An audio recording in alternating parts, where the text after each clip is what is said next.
रोज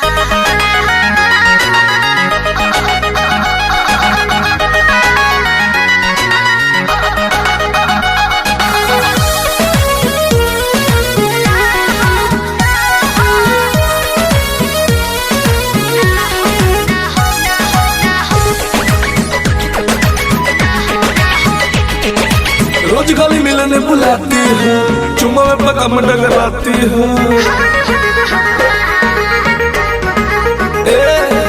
रोज गली मिलने बुलाती हो, चुम्मा में पकम डगराती हो। असली चीज देखा के तू रही से रह गई भूखा हो, बोला का हो ना हो ना ये दादा ना हो, ऐसे ज्यादा ना हो, ना ये दादा ना हो, ऐसे ज्यादा ना हो। Music by Arya Sharma.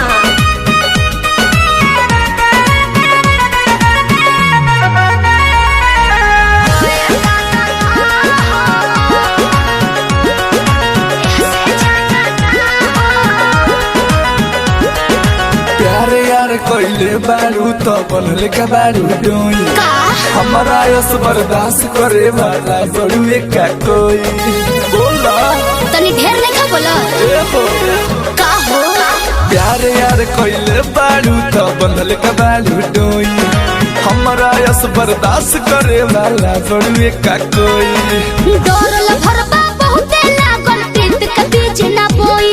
शादी से पहले बाबू कमवाऊ ना होई।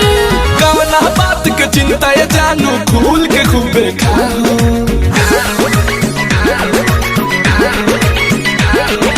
ना ये दादा ना हो, ऐसे ज्यादा ना हो, ना ये दादा ना हो, ऐसे ज्यादा ना हो।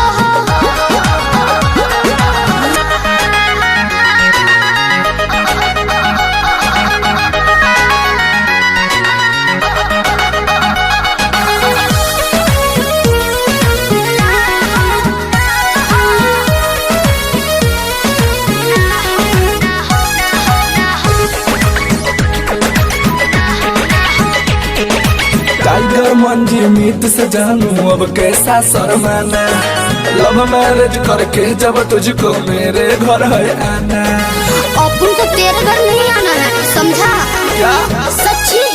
सूजित अरुण सिंह से जानू अब कैसा शर्माना। लव मैरिज करके जब तुमको मेरे घर है आना। चिकन चिकन बात में राजा हम ना तहरा परे। जब से नूरडल बात हम तोहरा के न माना करे। हार्ट बीट बढ़ हो दिल के बहिया में आ जा हो।